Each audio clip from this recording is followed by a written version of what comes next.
Vidya Bharati YouTube channel में सभी छात्रों का हार्दिक अभिनंदन। मैं मनोज कुमार त्यागी, सरस्वती शिशु मंदिर इंटर कॉलेज केशवपुरी मुजफ्फरनगर। भैया बहनों, कक्षा अष्टम, विषय हिंदी, उप विषय पद।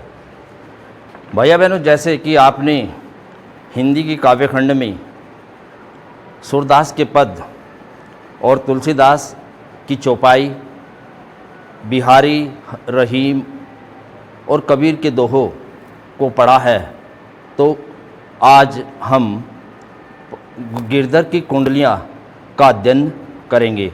आज का हमारा प्रकरण है गिरधर की कुंडलियाँ। गिरधर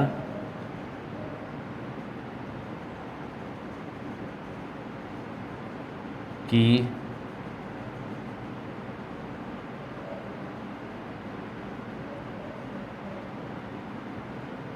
कुंडलियाँ।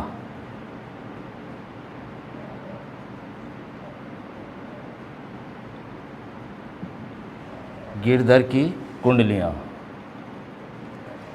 अब प्रश्न यह है कि कुंडलियाँ क्या होता है। कुंडलियाँ एक प्रकार का छंद है, जैसे कि आपने पढ़ा है दोहा छंद, सोरठा छंद और रोला छंद। अब कुंडली की क्या परिभाषा है। यह एक विषम मात्रिक छंद है। इसमें 6 चरण होते हैं। प्रत्येक चरण में 24 मात्राएं होती हैं। आदि में एक दोहा और बाद में एक रोला जोड़कर कुंडलिया छंद बनता है। ये दोनों छंद मानव कुंडली के रूप में एक दूसरे से गुथे रहते हैं, इसलिए इन्हें कुंडलिया छंद कहते हैं। कुंडली छंद का प्रारंभ जिस शब्द से होता है, कुंडली छंद का प्रारंभ जिस शब्द से होता है उसी से उसका अंत भी होता है। दोहा का चौथा चरण और रोला के प्रथम चरण का भाग होकर आता है। जैसे परिभाषा से ही पता चलता है कि कुंडली का पहला शब्द समूह, जैसे कि इसमें लाठी आया है तो यहाँ पर अंत में भी लाठी ही आया है। इस तरह आप प्रत्येक छंद में देख सकते हैं। इसमें ये कमरी आया है, यहाँ पर भी कमरी है, और ये छंद है इसमें गुण के, तो इसमें भी अंत में एक गुण पर ही समाप्त हुआ है। इसी तरह साई, और ये भी अंत में साई शब्द समूह ही आया है। और इसमें जो दोहे का चौथा चरण होता है और रोला का प्रथम चरण, ये दोनों एक होते हैं। इसमें जो पहले 2 चरण है, ये जो पहले 2 चरण है ये दोहे के हैं, और ये जो बाद के 4 चरण है ये रोला छंद के हैं। अर्थात दोहा और रोला के योग से कुंडली छंद बनता है। तो अब इससे पहले हम कवि राय गिरधर, इसके कवि हैं कवि राय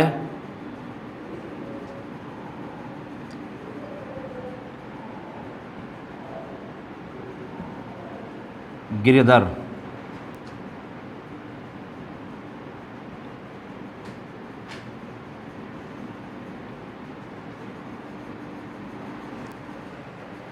तो सबसे पहले हम गिरधर जी के बारे में जानकारी करेंगे। गिरधर जी एक हिंदी के प्रख्यात कवि थे, और इनके समय और जीवन के संबंध में प्रमाणिक रूप से कुछ उपलब्ध नहीं है। अनुमान ये किया जाता है कि यह अवध के पास ही इनका निवास था, और ये जाति से ब्रह्मभट्ट ब्राह्मण थे। लेकिन शिव सिंह सेंगर के मतानुसार इनका जन्म 1913 ईस्वी में हुआ था। गिरधर जी के बारे में एक जनश्रुति प्रख्यात है। कहा जाता है कि एक बार एक बढ़ई और गिरधर जी की आपस में अनबन हो गई। तो गिरधर ने एक ऐसी चारपाई बनाई जिसके चारों कोनों में 4 पंखे थे, और जो कोई भी उस चारपाई पर लेटता था, सोता था, वह पंखे अपने आप चलने लगते थे। तो बढ़ई ने वह चारपाई वहाँ के राजा को भेंट स्वरूप दी। राजा को वह चारपाई पसंद आई और उसने कुछ और चारपाइयाँ बनाने के लिए उस बढ़ई से कहा। बढ़ई को लगा कि अब गिरधर जी से बदला लेने का ये एक अच्छा अवसर है। बढ़ई ने राजा से कहा कि इस तरह की चारपाई बनाने के लिए बेर की लकड़ी की आवश्यकता है, और जो बेर की लकड़ी है वो गिरधर के आंगन में एक बेर का पेड़ है, उसकी लकड़ी आप मुझे दिला दीजिए।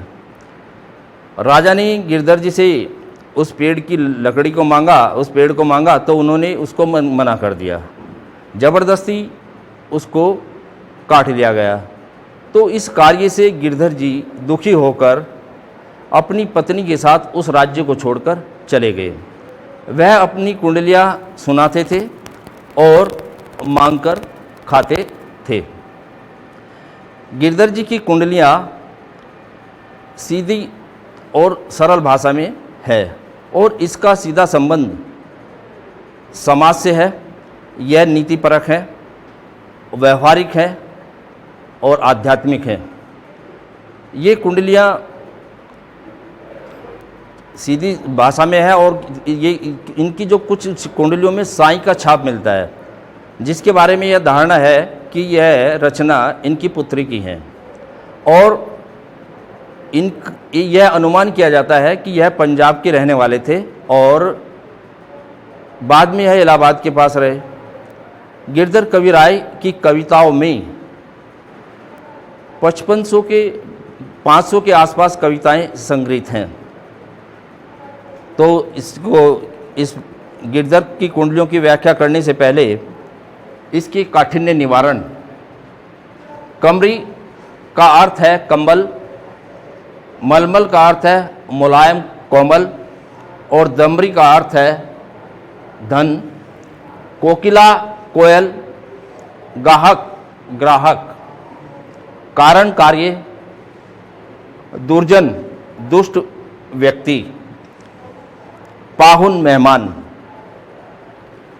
तो आइए अब इसकी व्याख्या करते हैं। लाठी में गुण बहुत हैं सदा राखिए संग, गहरी नदी नारी जहां तहां बचावे अंग, तहां बचावे अंग, जपटी कुत्ता कह मारे, दुश्मन दावा गिर होए तिन्हू की झारे, कह गिरधर कविराय सुनो हे दूर के बाटी, सब हथियारन छाड़ी के हाथ में लीजिए लाठी। प्रस्तुत छंद में कवि गिरधर राय ने लाठी के गुणों की विशेषता बताई है, उसके गुणों का महत्व बताया है। लाठी में गुण बहुत हैं सदा राखी संग। कवि गिरधर राय कहते हैं कि लाठी में बहुत सारे गुण हैं कि इसे हमेशा अपने साथ रखना चाहिए। गहरी नदी नारी जहाँ, यदि रास्ते में आपको कहीं गहरी नदी या नाला मिल जाता है, तहाँ बचावे अंग, तो वह आपके अंगों को बचाता है। अर्थात उस लाठी के माध्यम से आप ये अनुमान लगा सकते हैं कि यहाँ पर कितना पानी है और रास्ता पार किया जा सकता है या नहीं। तहाँ बचावे अंग, जपटी कुत्ता कहे मारे। यदि आपको कुत्ता आप पर हमला करता है तो लाठी ही आपकी रक्षा करेगी। दुश्मन दावा गिर होए तिन्हू की झारी, कह गिरधर कविराय सुनो हे दूर के बाठी, सब हथियारन छाड़ी के हाथ में लीजिए लाठी। कि यदि दुश्मन दावा गिर, यदि दुश्मन भी आप पर आक्रमण कर दे तो वह लाठी ही दुश्मन से आपकी रक्षा करेगी। कह गिरधर कविराय, गिरधर कविराय ये कहते हैं कि सुनो हे दूर के बाटी, दूर मतलब राहगीर पथिक, हे पथिक सुनो, सब हथियारों को छोड़कर लाठी हाथ में लीजिए। गिरधर कवि कहते हैं कि लाठी में बहुत अधिक गुण है, तो सब हथियारों को छोड़कर आप लाठी को हाथ में लीजिए। अब अगला छंद। कमरी थोड़े दाम की बहुत आवे काम, खासा मलमल बापता उन पर राखे मान, उनकर राखे मान। बूंद जहाँ आड़े आवे, बक्चा बांधे मोट, राती को झारी बिछावे, कह गिरधर कविराय मिलत है थोरी दमरी। सब दिन राखे साथ, बड़ी मर्यादा कमरी। प्रस्तुत छंद में गिरधर कविराय ने कंबल की विशेषता का वर्णन किया है। कमरी थोड़े दाम की, कि जो छोटा कंबल होता है, कमरी का अर्थ होता है छोटा कंबल, जो बहुत कम पैसे में मिलता है, बहुत आवे काम, वह बहुत ही काम में आती है। खासा मलमल बापता उनको कर राखे मान, जो मलमल मुलायम और रेशमी कंबल होता है उसको रास्ते में भी कठिनाई, उसको रास्ते में ले जाने में कठिनाई होती है, और वह उसकी भी मान मर्यादा का ध्यान रखता है। उनकर राखे मान, बूंद जह आड़े आवे, और जहाँ कहीं पर संकट आ जाता है तब भी वह मान रखता है। बक्चा माठी मोट, राती को झारी बिछावे। बक्चा कहते हैं कि यदि रास्ते में कहीं सामान बांधना पड़ जाए तो उस कंबल की एक गठरी में, उसको छोटे कंबल में उसकी एक छोटी गठरी बन जाएगी, उसमें बांध लेते हैं। राती को झारी बिछावे, अगर रात्रि में कहीं सोना पड़ जाए, रास्ते में रात्रि में कहीं सोना पड़ जाए तो उसको झाड़ कर बिछाने के काम भी आता है। कह गिरधर कविराय, गिरधर कविराय जी ये कहते हैं, मिलत है थोड़े दमरी, कि वह तो बहुत, दमरी मतलब पैसा, वह बहुत थोड़े पैसे की ही मिलती है। सब दिन राखे साथ, तो सभी उसको हमेशा अपने साथ रखना चाहिए। बड़ी मर्यादा कमरी, और उसकी कंबल की मान मर्यादा को बनाए रखना चाहिए। तो इस तरह कवि गिरधर राय ने कंबली की महत्ता के बारे में बताया है। गुण के गाहक सहस नर, बिन गुण लहे न कोय, जैसे कागा कोकिला, शब्द सुनई सब कोय। शब्द सुनई सब कोय, कोकिला सबई सुहावन, दव के एक रंग, काग भय अपावन। कह गिरधर कविराय सुनो हो ठाकुर मन के, बिन गुण लहे न कोय, सहस नर गाहक गुण के। गुण के गाहक सहस नर, कवि के कहता है कि मनुष्य में यदि मनुष्य गुणवान है तो उसका मान सम्मान बहुत अधिक लोग करेंगे, अर्थात उसके चाहने वाले हजारों मिल जाएंगे। बिन गुण लहे न कोई, और बिना गुण वाले व्यक्ति का कोई मान सम्मान नहीं होता है, और उसके चाहने वाले भी बहुत कम होते हैं। जैसे कागा कोकिला, शब्द सुनई सब कोई, जैसे कि कवि ने ये उदाहरण भी दिया है कि जिस प्रकार कागा कहते हैं कौवा और कोकिला कोयल, कि कौवे और कोयल की आवाज़ को शब्द सुने सब कोई, उन दोनों की आवाज़ को सब सुनते हैं। शब्द सुने सब कोई, कोकिला सब सुहान, उनकी आवाज़ को सुनकर कोयल की आवाज़ सबको मीठी लगती है, उसकी वाणी मीठी लगती है, वह सबको पवित्र लगती है। दव के एक रंग, जबकि दोनों के रंग समान हैं, दोनों के एक रंग है। काग सब भय अपावन, फिर भी जो कौवा होता है वह सबको अपवित्र लगता है, अर्थात उसकी वाणी सबको कठोर लगती है। कह गिरधर कविराय, हे गिरधर कविराय जी कहते हैं, सुनो हो ठाकुर मन के, हे श्रेष्ठ मन के मनुष्य सुनो। बिन गुण लहे न कोई, सहस नर गुण गाहक गुण के, कि बिना गुण के कोई भी तुम्हारा अपना नहीं हो सकता है, और गुणवान व्यक्ति के हजारों ग्राहक हैं, और बिना गुण वाले व्यक्ति का कोई भी ग्राहक नहीं है, इसलिए मनुष्य में गुण होने चाहिए। साईं सब संसार में मतलब का व्यवहार, जब लग पैसा गांठ में तब लग ताको यार, तब लग ताको यार, यार ही संग संग डोले, पैसा रहा ना पास, यार मुख से नहीं बोले। कह गिरधर कविराय, जगत यही लेखा भाई, करत बेगर्जी प्रीति, यार बिरला कोई साईं। साईं यहाँ भगवान के लिए भी कहा गया है। कवि कहता है कि यह संसार तो मतलब का है, यह संसार बड़ा स्वार्थी है। कवि कहता है कि इस संसार में सब मतलब से ही बात करते हैं, जब लग पैसा गांठ में, और जब तक आपके पास पैसा है तब लग ताको यार, तब तक आपके सभी मित्र हैं। जब तक आपके पास पैसा है तब तक आपके सभी मित्र हैं, और जब तक आपके पास ये पैसा रहेगा तब तक आप के साथ ही आपके वे मित्र हमेशा इधर उधर घूमते रहेंगे, इधर इधर डोलते रहेंगे। पैसा रहा ना पास, और जब आपके पास पैसा नहीं रहेगा, यार मुख से नहीं बोले, फिर वह आपसे मुंह फेर लेंगे, आपसे बोलना भी बंद कर देंगे। कह गिरधर कविराय, गिरधर कविराय जी ये कहते हैं कि जगत यही लेखा भाई, यह तो जगत की रीत है, यही जगत का तरीका है, यही जगत की रीत है।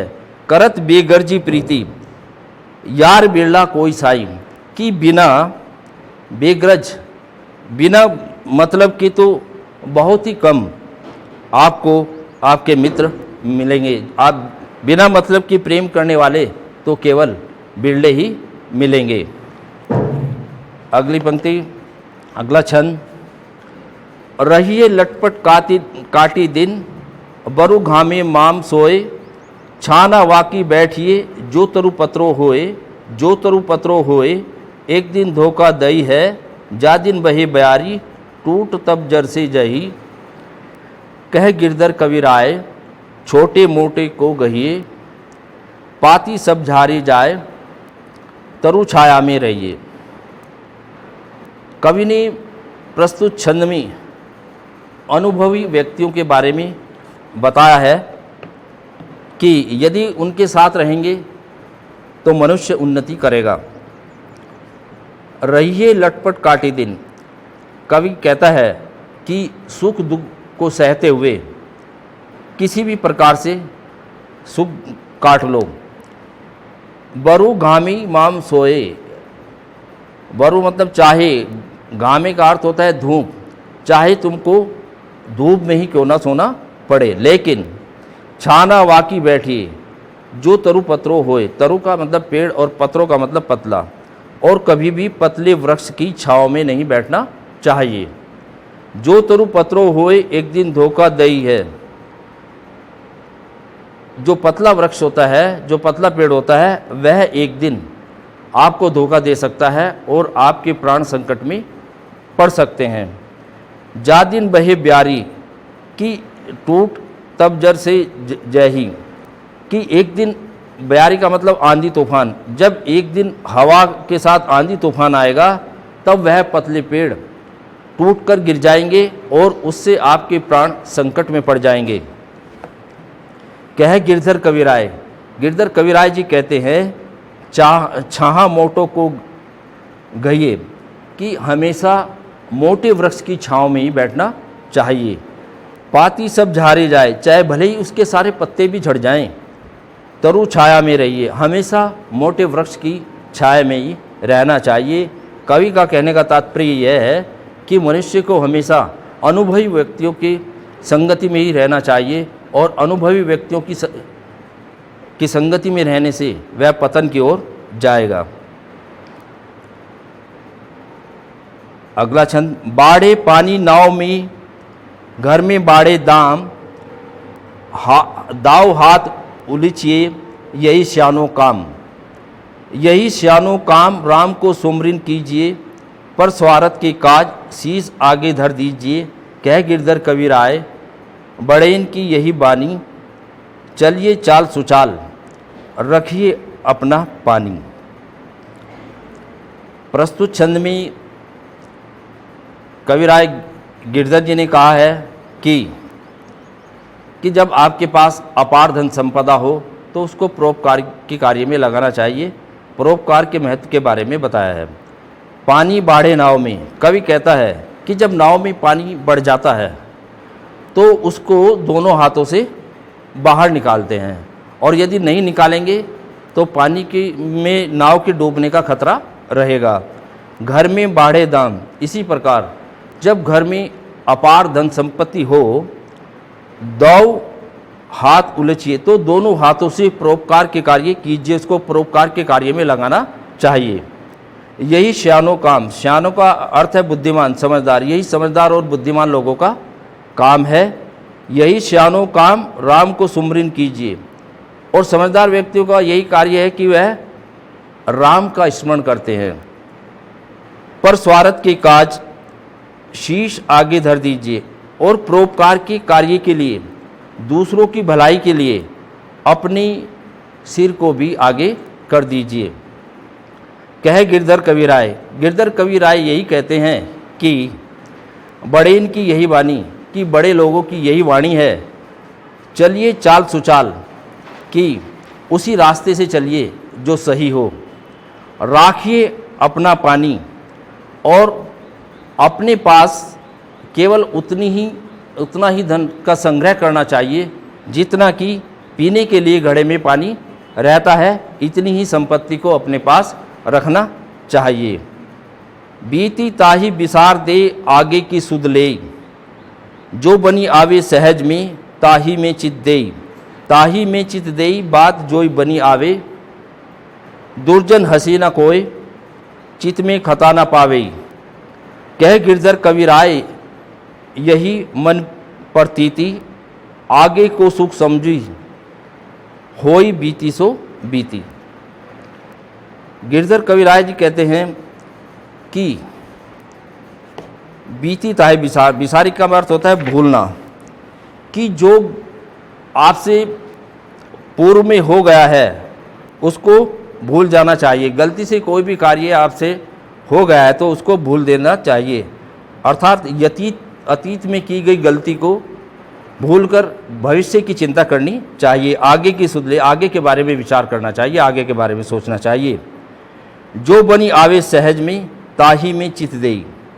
और जिस काम को आप ठीक प्रकार से कर सकते हैं उसी को धैर्यपूर्वक करते रहिए, उसी में अपना मन लगाइए। ताही, ताही का अर्थ होता है उसमें, उसी में अपना मन लगाइए। ताही में चित देई बात जो बनी आवे। और जो तुम्हारे साथ बन रही है, जिस कार्य को तुम ठीक प्रकार से सफल तरीके से कर रहे हो, उसी को करने में तुम्हारी भलाई है। दुर्जन हंसे न कोई। फिर कोई दुष्ट व्यक्ति, दुर्जन का अर्थ है दुष्ट व्यक्ति भी आपके किए हुए कार्य पर कोई नहीं हंसेगा। चित में न खता पावे। और आपके मन में भी किसी प्रकार की कोई ग्लानि उत्पन्न नहीं होगी। कहे गिरधर कविराय। गिरधर कविराय कहते हैं यही करुमन प्रतीति। प्रतीति का अर्थ है विश्वास। और गिरधर कविराय कहते हैं कि यह अपने मन में विश्वास करो। आगे को सुख समझी, कि आगे को सुख समझकर, आगे के सुख को समझकर आपको चलना चाहिए। बीती सो बीती। जो अतीत में बीत गई है वह बीत गई है, उसको छोड़ देना चाहिए, क्योंकि जो बीत गई तकदीर का शिकवा कौन करे। जो तीर कमान से निकल गया उसका पीछा कौन करे। दौलत पाए न कीजिए सपने में अभिमान, चंचल जल दिन चारी को ठाव न रहत निदान। ठाव न रहत निदान जगत जग में जस लीजिए, मीठे वचन सुनाए विनय सभी की कीजिए। कह गिरधर कविराय यह सब घट दो तौलत, पाहुन निष्दिन चारी रहत सभी की दौलत। प्रस्तुत छंद में कवि गिरधर राय ने ये कहा है कि कभी भी दौलत का, अगर आपके पास अपार धन संपदा दौलत होती है तो उसका सपने में तो जागकर तो क्या, सपने में भी उसका अभिमान नहीं करना चाहिए। चंचल दिन चारी को, क्योंकि वह तो एक चंचल जल की तरह है। ठाव न रहत निदान, जो अधिक दिनों तक नहीं ठहर सकता, वह चंचल पानी की तरह है जो अधिक दिनों तक नहीं ठहर सकता है। जियत जग में जस लीजिए। और अब जीते हुए अपने जीवन में संसार में यश और कीर्ति को प्राप्त कीजिए। जीवन में जीते हुए भगवान का नाम लो। मीठे वचन सुनाए, और मीठे वचन सुनाइए। विनय सभी की कीजिए, और सबके साथ विनम्रता का व्यवहार कीजिए। कह गिरधर कविराय। गिरधर कविराय कहते हैं अरे यह सब घट तौलत, कि इस दौलत ने सबको तोल रखा है, सबको ऊपर नीचे कर रखा है। इस दौलत ने सबको तोल रखा है, सबको ऊपर नीचे कर रखा है। यह ठीक उसी तरह है जिस प्रकार पाहुन निषिदिनचारी की, जिस प्रकार कोई मेहमान 4 दिन रहकर फिर अपने घर वापस लौट जाता है, तो इसी तरह यह दौलत भी 4 दिन के मेहमान की तरह है, यह भी लौट जाती है, हमेशा साथ नहीं रहती है। अगला छंद देखिए। झूठा मीठे वचन कही ऋण उधार ले जाए, लैक परम सुख उपजे लेके दियो न जाए, लेके दियो न जाए, ऊंच और नीच बतावई, ऋण उधार की रीति मांगते मारन धावई, कै गिरधर कविराय जाही रहमन में रूठा, बहुत दिनों हो जाए कहे तेरो कागज झूठा। प्रस्तुत छंद में कवि गिरधर राय ने उन लोगों के बारे में कहा है कि जो किसी से ऋण लेकर, किसी से उधार लेकर उसको वापस नहीं लौटाते हैं और फिर उन्हीं लोगों के बारे में बुरा भला भी कहते हैं। कवि गिरधर राय कहते हैं कि जो व्यक्ति झूठे होते हैं वह मीठे वचन बोलकर दूसरों से धन उधार ले जाते हैं, लैक परम सुख उपजई, और उसको लेते हुए उनको बहुत अधिक सुख का अनुभव होता है। परम का अर्थ है बहुत अधिक। लेके दियो ना जाए, और लेकर उसको वह वापस नहीं करते हैं, उन पर लेकर दिया नहीं जाता है। ऊंच और वो नीच बताए, और ऊंच नीच की बातें करते हैं, अच्छे लोगों को बुरा बताते हैं। ऋण उधार की रीति, और दूसरों से उधार लेना या ऋण लेना ये उनकी एक रीति बन गई है, उनकी एक रीति बन गई है। मांगते मारन धावे, और वह हमेशा इसी तरह मांगकर यह उनका चलता ही रहता है। कह गिरधर कविराय जाहिर रहमन में रूठा। गिरधर कविराय ये कहते हैं कि यह अपने मन में रखो, बहुत दिनों हो जाए कहे तेरो कागज झूठा। जब बहुत दिन हो जाएंगे तो वह, जब आप उनसे अपना धन मांगने के लिए जाएंगे तो वह आपको ये कहेंगे कि हमने तो आपसे ऋण लिया नहीं है, कहा जो तुम्हारा ये प्रमाण पत्र है, तुम्हारा जो कागज है, ये सब झूठा है। बिना विचारे जो करे सो पाछे पछताए, काम बिगाड़ो आपने जग में हो थसाए, जग में हो थसाए चित में चैन न पावे, खान पान सम्मान राग रंग मन ही में न भावे। कह गिरधर कविराय दुख कछुटर ही न टारे, खटकत है जिए माही कियो जो बिना विचारे। प्रस्तुत छंद में कवि गिरधर राय ने कहा है कि जो व्यक्ति किसी काम को बिना विचार किए, बिना सोच विचार किए करते हैं और उसमें कुछ गलतियां हो जाती हैं तो फिर बाद में उनको पछताना पड़ता है। जब काम बिगड़ जाता है तो काम बिगाड़ो आपनो, काम तो अपना बिगड़ता है लेकिन संसार के लोग उस पर हंसते हैं। जग में हो थसाए, वह संसार के लोग हंसते हैं, चित्त में चैन न पाए, और उनका मन जब संसार में उसकी हंसी होती है तो उसका मन अशांत रहता है। खान पान सम्मान, खाने पीने और सम्मान और प्रेम, आनंद और उल्लास में भी उनका मन नहीं लगता है। कह गिरधर कविराय, और गिरधर कविराय कहते हैं दुख कछु टर ही न टारे, कि यह दुख टालने से भी नहीं टलता है। खटकत है जिए माही, जो बिना विचारे काम करते हैं उनका मन हमेशा इसी तरह खटकता रहता है। इसलिए कोई भी कार्य बिना विचार किए नहीं करना चाहिए। अब ये कुंडलियाँ यहीं पर, आशा है आपकी समझ में आया होगा। धन्यवाद।